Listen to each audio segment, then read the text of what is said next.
vivre en fait. Nous, c'est les prémices que nous vivons. Vous voyez en fait les différentes lois qui sont en train de voter. Amen. Vous voyez comment est-ce que l'abomination commence à aller à son comble.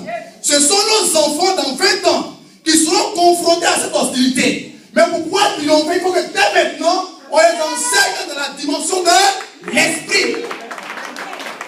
Alléluia. C'est très important, mes frères. C'est pourquoi soyez rassurés. Quand vous venez dimanche à l'église, comprenez que vos enfants sont en de bonnes mains. On leur apporte un enseignement qui va pouvoir les soutenir dans 20 ans.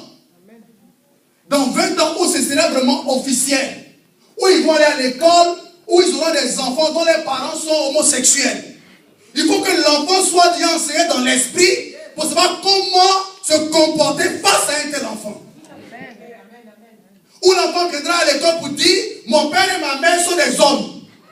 Pendant que lui, son père est un homme et sa mère est une femme. Il faudrait que ton enfant puisse avoir l'attitude appropriée pour ne pas se laisser influencer par cet esprit.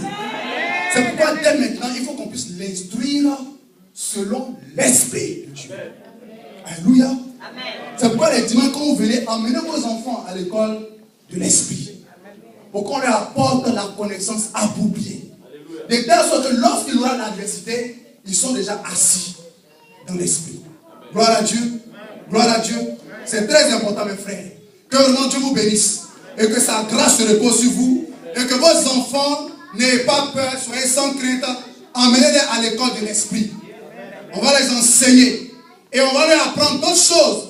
Regardez, demain ne sois pas étonné si ton enfant commence à interpréter quelque chose de la télé. Pour lui, non, ça là, c'est démoniaque.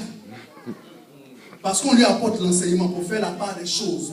Pour avoir le discernement. Savoir ce qui est bon et ce qui est mauvais. Je me rappelle de ma nièce, je vais donner un petit témoignage. J'avais une nièce, j'ai toujours la même nièce, qui avait 4 ans. Qui avait 4 ans. Pendant que la scène s'est passée, elle avait 4 ans. C'était en Afrique, principalement en Côte d'Ivoire. Elle venait d'élire sa maman. Et bon, en Afrique, on se voit, les gens marchent beaucoup. Et elle arrivait à un carrefour, sa maman était devant, qui est ma petite soeur, et elle était derrière. Et les gens, ils partaient à la maison. Et subitement, la petite de 4 ans a commencé à crier, tu es vécu, tu es vécu, tu es vécu. Et tout le monde, les gens ont commencé à rire un peu. Bon. Apparemment, ça fait un peu rire. En fait, elle a vu des fourmis par terre. Et elle a commencé à crier, tu es vaincu, tu es vaincu. Ça fait rire. Mais après, quand tu prends du recul, comment se fait qu'une petite fille de 4 ans peut être consciente pour savoir que le nom de Jésus est une protection? Comment elle se fait qu'à son âge, elle est consciente que le nom de Jésus est une arme? C'est parce qu'on lui a apporté l'instruction. C'est pourquoi vos enfants, il faut qu'on leur apporte l'instruction. Pour comprendre qu'il y a une puissance dans le nom de Jésus. C'est pourquoi ne sois pas étonné si ton fils, quand tu es malade, dit maman, viens, j'ai prié pour toi. Maman, viens, j'ai prié pour toi. Parce que tu n'as pas la foi. Moi, j'ai prié pour toi.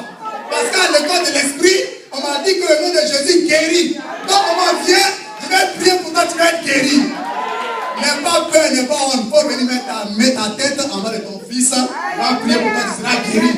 Alléluia. On acclame puissamment le Seigneur Jésus-Christ. Gloire à Dieu. Et sans plus tarder, je vais encore inviter notre sœur Olivia, qui travaille auprès du ministre Sylvania.